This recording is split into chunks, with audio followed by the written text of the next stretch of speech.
A paz do Senhor, amada igreja, amado irmão e irmã. Sejam bem-vindos a mais um culto da série Falando de Deus. E quero que Deus fale grandemente aos nossos corações através da sua palavra, a palavra que se revela, a palavra que se renova todos os dias. Antes de entrarmos na palavra, eu gostaria de ler um relato que narra a conversa de um professor e dois dos seus alunos. Isso aconteceu na Alemanha no início do século XX. Diz assim o relato: durante uma conferência com vários universitários, um professor da Universidade de Berlim desafiou seus alunos com esta pergunta: Deus criou tudo que existe? Um aluno respondeu com grande certeza: sim, ele criou, Deus criou tudo. Perguntou novamente o professor: Deus criou tudo que existe? E o aluno respondeu: sim, senhor, respondeu o jovem. E o professor indagou: se Deus criou tudo, então Deus fez o mal, pois o mal existe, e partindo do preceito de que nossas obras são um reflexo de nós mesmos, então Deus é mal. O jovem ficou calado diante de tal resposta e o professor, feliz, se regozijava de ter provado mais uma vez que a fé era uma perda de tempo. Outro estudante levantou a mão e disse: posso fazer uma pergunta, professor? Lógico, foi a resposta do professor. O jovem ficou de pé e perguntou: professor, o frio existe? Que pergunta é essa? Lógico que existe. Ou por acaso você nunca sentiu frio? Com uma certa imponência, o rapaz respondeu: de fato, senhor, o frio não existe. Segundo as leis da física, o que consideramos frio, na realidade, é a ausência de calor. Todo corpo ou objeto é suscetível de estudo quando possui ou transmite energia. O calor é que faz com que este corpo tenha ou transmita energia. O zero absoluto é a ausência total e absoluta de calor. Todos os corpos ficam inertes, incapazes de reagir, mas o frio não existe. Nós criamos essa definição para descrevermos como nos sentimos se não temos calor. E existe a escuridão? Continuou o estudante. O professor respondeu, temendo a continuação do estudante: existe. O estudante respondeu novamente e cometeu um erro. Senhor, a escuridão também não existe. A escuridão, na realidade, é a ausência de luz. A luz pode-se estudar, a escuridão não. Até existe o prisma de Nichols para decompor a luz branca nas várias cores de que ela está composta, com as suas diferentes longitudes de ondas. A escuridão não. Continuou. Um simples raio de luz atravessa as trevas e ilumina a superfície onde termina o raio de luz. Como pode saber quão escuro está o espaço determinado? Com base na quantidade de luz presente nesse espaço. Não é assim? Escuridão é uma definição que o homem desenvolveu para descrever o que acontece quando não há luz presente. Finalmente, o jovem perguntou ao professor: Senhor, o mal existe? Certo de que essa questão o aluno não teria explicação, o professor respondeu: claro que sim, lógico que existe. Como disse desde o começo, vemos estrupos, crimes, violência no mundo, essas coisas são do mal. Com um sorriso no rosto, o estudante respondeu: o mal não existe, senhor. Pelo menos não existe por si mesmo. O mal é simplesmente a ausência do bem. É o mesmo dos casos anteriores. O mal é uma definição que o homem criou para descrever a ausência de Deus. Deus não criou o mal. Não é como a fé ou como o amor, que existem como existe o calor e a luz. O mal é o resultado da humanidade não ter Deus presente em seus corações. É como acontece com o frio, quando não há calor, ou a escuridão, quando não há luz. Por volta dos anos 1900, esse jovem foi aplaudido de pé, e o professor apenas balançou a cabeça, permanecendo calado. Imediatamente o diretor dirigiu-se àquele jovem e perguntou: qual era o seu nome? E ele respondeu: Albert Einstein, senhor. É um relato muito interessante e ele tem tudo a ver com o que nós vamos estudar. Esse texto que eu acabo de ler, ele nos dá um exemplo que devemos defender a nossa fé a todo custo, em toda ocasião, em todo momento. Isso só é possível quando nós estamos na presença de Deus, quando buscamos ao Senhor, quando estudamos a sua palavra, quando oramos ao Pai, quando jejuamos. A palavra de Deus é a nossa maior arma para vencermos as astutas ciladas do diabo, que foi exatamente o que aconteceu nesse relato. Nessa semana, um grande amigo e irmão me procurou, um homem de Deus, servo fiel e ungido na casa do Senhor. Ele estava abatido, cansado, desanimado com tudo e todos. Disse que sempre está à disposição para ajudar quem precisa, mas quando ele precisa de um ombro ou uma palavra de conforto, parece que ninguém se preocupa, ninguém o procura. Então ele resolveu tirar férias. Só que ele tirou férias do trabalho e do ministério. Ele faltou de férias de tudo. Ele não é o único que eu já vi numa situação semelhante, a se sentir assim. Infelizmente, na história cristã veremos vários relatos de homens tremendamente usados por Deus que passam por momentos de grandes tristezas ou depressão, alguns até como o exemplo do profeta Elias, que pede a Deus até a morte. E nessa conversa, quando eu procurei uma palavra para ler para esse irmão, que eu amo muito, que poderia lhe confortar o coração, a palavra que Deus me entregou reflete exatamente o que a igreja atualmente vem passando ou vem sendo afligida. E eu quero compartilhar essa palavra com você, essa passagem, e para juntos entendermos e aprendermos o que Deus quer nos ensinar, o que Deus quer nos entregar. Porque essa palavra, ela descreve exatamente as lutas que vivemos, descreve exatamente, às vezes, as tristezas, os acontecimentos do dia a dia, aquilo que vem nos afligir, né, e que acaba nos abatendo na nossa fé, no nosso ministério, no nosso chamado. Eu te convido a abrir em 2 Coríntios 4, do versículo 1 ao versículo 18. 2 Coríntios 4, do versículo 1 ao 18. E diz assim a palavra de Deus: Portanto, visto que temos esse ministério, pela misericórdia que nos foi dada, não desanimamos. Antes, renunciamos aos procedimentos secretos e vergonhosos. Não usamos de engano nem torcemos a palavra de Deus. Pelo contrário, mediante a clara exposição da verdade, recomendamos a consciência de todos diante de Deus. Mas se o nosso evangelho está encoberto, para os que estão perecendo é que está encoberto. O Deus desta era cegou o entendimento dos descrentes, para que não vejam a luz do evangelho da glória de Cristo, que é a imagem de Deus. Pois não pregamos a nós mesmos, mas a Jesus Cristo, o Senhor, a nós como escravos de vocês, por amor de Jesus. Pois Deus que disse, das trevas resplandeça a luz, Ele mesmo brilhou em nossos corações, para a iluminação do conhecimento da glória de Deus na face de Cristo. Mas temos esse tesouro em vasos de barro, para mostrar que este poder, que é tudo que excede, provém de Deus e não de nós. De todos os lados somos pressionados, mas não desanimados. Ficamos perplexos, mas não desesperados. Somos perseguidos, mas não abandonados. Abatidos, mas não destruídos. Trazemos sempre em nosso corpo o morrer de Cristo, para que a vida de Jesus também seja revelada em nosso corpo. Pois nós, que estamos vivos, somos sempre entregues à morte por amor de Jesus, para que a sua vida também se manifeste em nosso corpo mortal.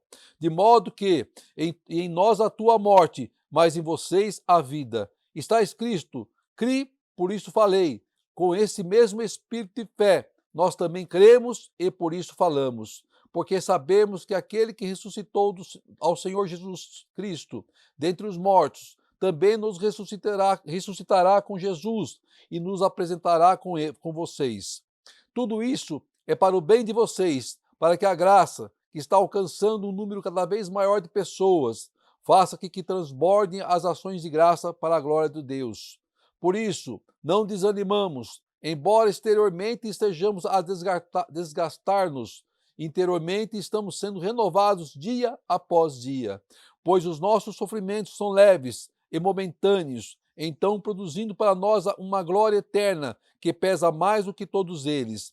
Assim, fixamos os olhos não naquilo que se vê, mas no que não se vê, pois o que se vê é transitório, mas o que não se vê é eterno. Amém. Glória a Deus. Nessa carta escrita pelo apóstolo, o grande apóstolo Paulo, à igreja de Coríntios, ele vem trazer alguns alertas à congregação naquela época e vem trazer alguns alertas às nossas vidas, a nós. O texto começa com um alento para que ninguém desanime de seu chamado ministerial. No versículo 1, portanto, visto que temos esse ministério pela misericórdia que nos foi dada, não desanimamos. Não desanimamos. O desânimo tem abatido a igreja, tem abatido os servos do Senhor. Podemos tirar férias, sim, do trabalho secular, mas não temos o direito de tirar férias do nosso chamado espiritual. Deus pode, sim, e vai, sim, nos usar em todo e qualquer lugar.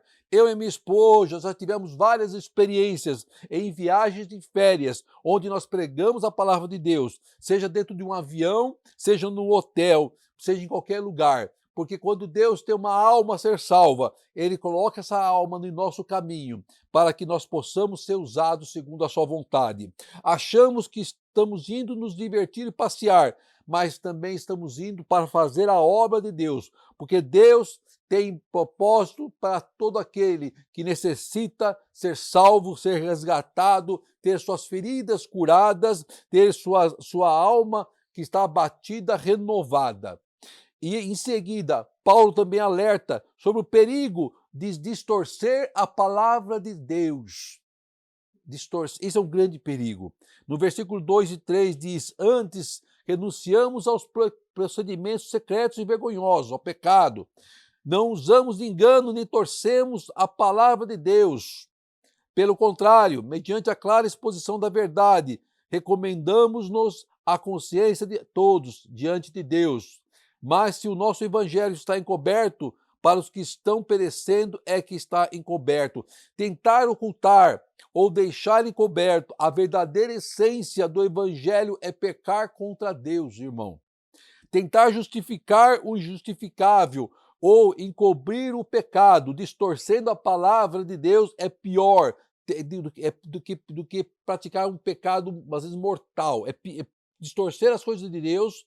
Você sai do propósito de Deus, tentando encontrar meios de justificar atos anticristãos através da palavra santa do Senhor.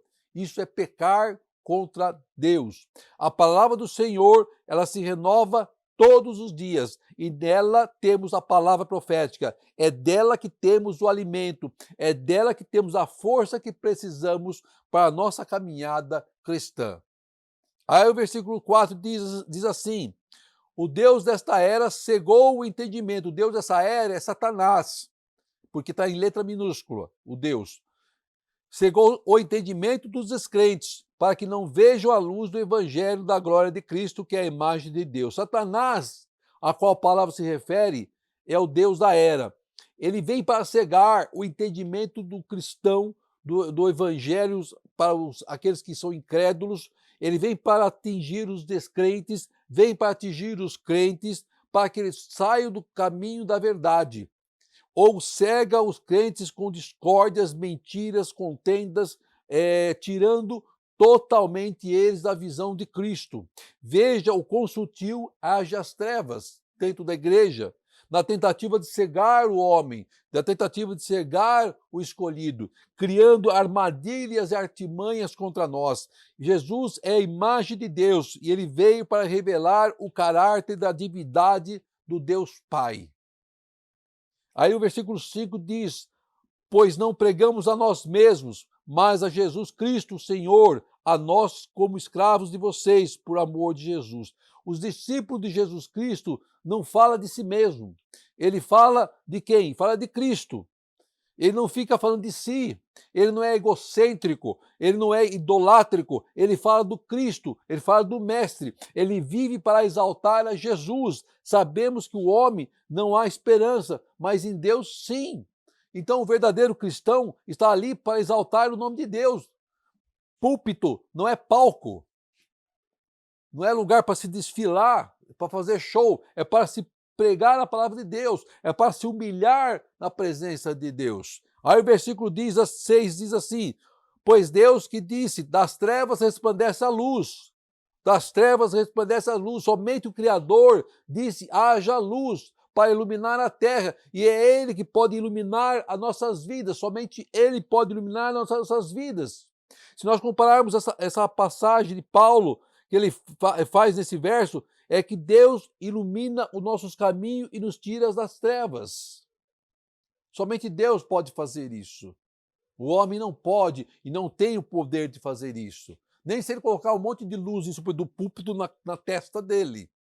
Ele vai ficar brilhando o suor dele, mas isso não vai refletir na nossa vida como Deus reflete a sua luz na nossa vida. E ilumina o nosso caminho. Aí o versículo 7 diz assim: mas temos esse tesouro em vaso de barro.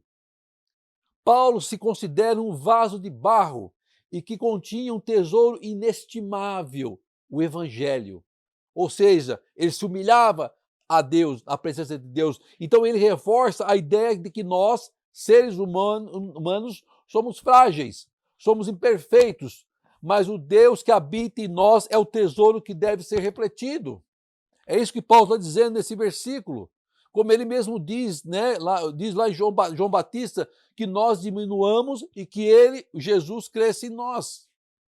É isso que Paulo está dizendo. Aí do versículo 8 ao versículo 10, ele fala assim: de todos os lados somos pressionados, mas não desanimados, perplexos, mas não desesperados, perseguidos, mas não abandonados, abatidos, mas não destruídos. E do 8 ao 10 nos mostra que o cristão também sofre perseguições de todo tipo de dores, de tristezas, de pressões. Ele também, só que ele tem uma diferença: como ele está com Deus, ele não se desespera, ele não se deixa abalar.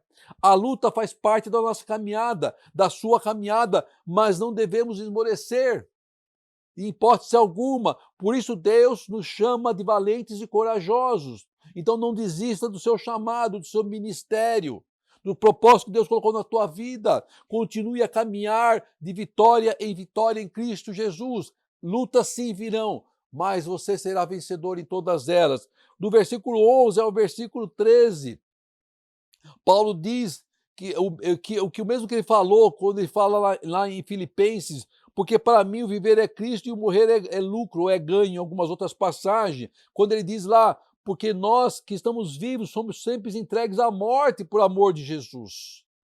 Sempre somos entregues à morte por amor de Jesus.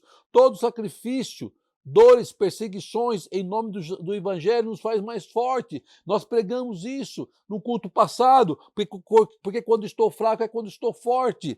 É isso que Paulo está dizendo nessa passagem, nessa parte da palavra, do versículo 11 ao versículo 13. Já pregamos sobre esse tema, e aí Paulo novamente fala a respeito: pois nós que estamos vivos somos sempre entregues à morte por amor de Jesus, para que a vida também se manifeste em nosso corpo mortal. Nosso corpo mortal. O que importava para Paulo era viver a Cristo, porque para ele morrer já era lucro. Já era lucro. Aí no versículo 14 ao versículo 15, diz aqui: porque sabemos que aquele que ressuscitou ao Senhor Jesus dentre os mortos também nos ressuscitará. Isso é uma palavra profética. O mesmo Deus que ressuscitou Jesus ressuscitará aqueles que o amam, aqueles que se entregaram, aqueles que aceitaram a Cristo. É palavra profética. A ressurreição de Cristo é a prova de que ele tem poder para cumprir a sua promessa, e ele vai cumprir a sua promessa em nossas vidas. De que no último dia ele trará de volta a vida aqueles que aceitaram ao Senhor, que entregaram sua vida ao Senhor, que confessaram ao Senhor. É a palavra que diz, é a palavra que se revela. E o versículo 16 diz: por isso não desanimamos. Embora exteriormente estejamos um bagaço, vamos dizer assim, por dentro nós estamos sendo renovados dia após dia.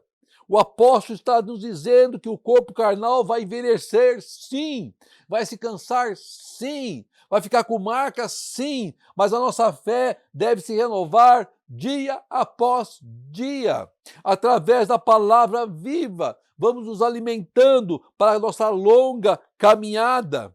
Elias, levanta-te, come e beba, porque longa será a sua caminhada. E foram 40 dias, 40 noites. Aí o versículo 17 diz, pois os nossos sofrimentos leves e momentâneos estão produzindo para nós uma glória eterna.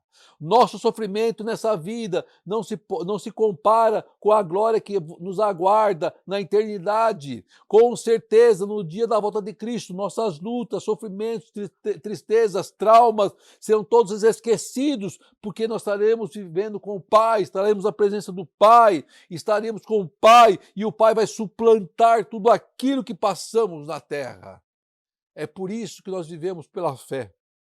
Aí, por fim, o versículo 18, assim fixamos os olhos não naquilo que se vê, mas no que não se vê, pois o que se vê é transitório, mas o que não se vê é eterno, é eterno. Finalmente, o versículo 18 nos diz que temos que viver pela fé, e a fim de que as ilusões visíveis não nos desviem do caminho da salvação, para que cada um de nós esteja olhando para Cristo, para que nada nos afaste de Deus, daquilo que nos aguarda. Temos que olhar para Cristo, olhar para o Senhor e não para o homem, porque o homem é falho, o homem peca, o homem erra. Não olhe para homens, olhe para Cristo. Só Ele tem e que compreende a nossa vida, os nossos problemas, as nossas dores e nos tem um caminho para a vitória. O homem, seja ele quem for, tem suas limitações, suas falhas, problemas, independente de quem seja, membro ou pastor, todos somos falhos. O único perfeito foi morto na cruz do Calvário.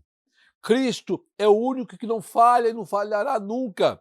O único que não nos decepcionará. O único pronto a nos socorrer. O único capaz de agir no meio do impossível. O único Senhor e Salvador, Jesus Cristo. Então não enterre os seus talentos. Não perca tempo.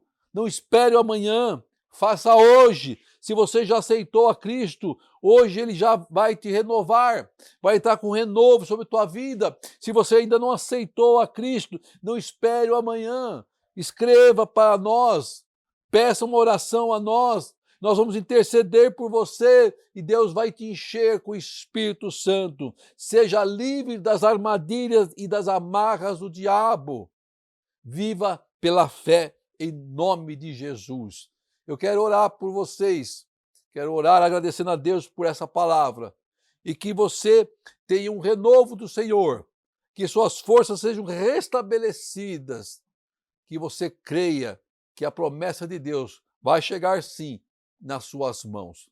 Querido, amado Deus, agradeço, Pai querido, por essa palavra abençoada, Senhor, porque muitas vezes nos sentimos cansados, falhos, Pai amado, limitados, tristes, machucados, mas a sua palavra nos diz que é o Senhor que nos renova, Pai. Então traga a nós o renovo, Pai amado. Traz a nós a força, dá-nos, Pai, o alimento que precisamos para a nossa caminhada. Não nos deixe esmorecer, Senhor. Queremos ser usados por Ti, em tudo e qualquer lugar, Pai querido. Muitas vezes sentimos desanimado que até causados pelo próprio homem, Pai. Mas nós queremos aprender a olhar não para homens, mas a olhar para Ti, Pai. Então ensina-nos, Pai, a olhar para Cristo, Pai. Ensina-nos, Pai amado, a olhar com visão espiritual, não com a visão carnal, Pai. Em nome de Jesus. Que o grande amor de Deus, as doces e maravilhosas consolações do Espírito Santo de Deus estejam com toda a sua igreja em Cristo Jesus. Amém e amém. Glória a Deus.